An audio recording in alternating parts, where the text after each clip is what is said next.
అంబటి రాంబాబు ధర్మ పోరాట దీక్ష.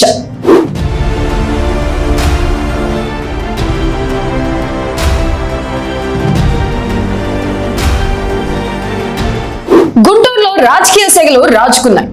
తన ఇల్లు కార్యాలయంపై జరిగిన దాడికి నిరసనగా మాజీ మంత్రి వైసీపీ నేత అంబటి రాంబాబు నిరాహార దీక్షకు దిగారు.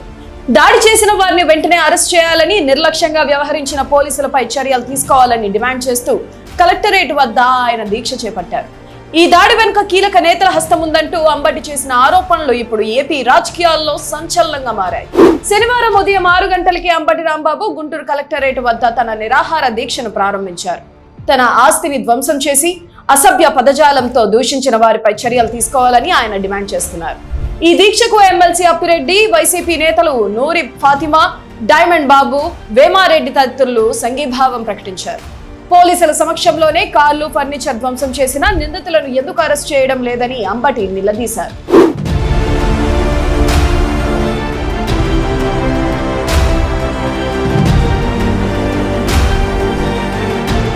ఈ సందర్భంగా అంబటి రాంబాబు ప్రభుత్వంపై విమర్శల వర్షం కురిపించారు.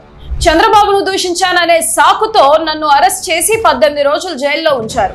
కానీ నా ఇంటిపై భౌతిక దాడి చేసిన వారిని కనీసం 18 నిమిషాలైనా జైలుకు పంపారా అని ఆయన ప్రశ్నించారు.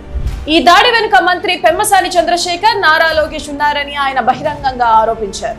గుంటూరులో ఇళ్లపై దాడులు చేసే కొత్త సంస్కృతిని పెమ్మసాని తీసుకొచ్చారని మండిపడ్డారు. తనను భయపెట్టాలని చూస్తే అది కేవలం భ్రమ అని, ప్రాణాలకు తెగించైనా న్యాయ పోరాటం చేస్తానని అంబటి హెచ్చరించారు. ఇది కేవలం రాజకీయ పోరాటం మాత్రమే కాదు, ధర్మ పోరాటం అని ఆయన అభివర్ణించారు.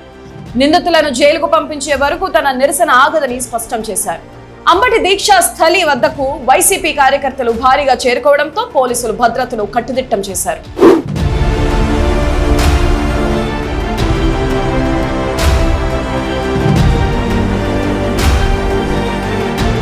మాజీ మంత్రి అంబటి రాంబాబు చేపట్టిన ఈ 12 గంటల దీక్ష గుంటూరులో రాజకీయ వాతావరణాన్ని వేడెక్కించింది. పోలీసులు, ప్రభుత్వం ఈ ఆరోపణలపై ఎలా స్పందిస్తారో చూడాలి. మరి ఒక నాయకుడి ఇంటిపై దాడి జరగడం, దానిపై పోలీసులు స్పందనపై మీ అభిప్రాయం ఏంటి?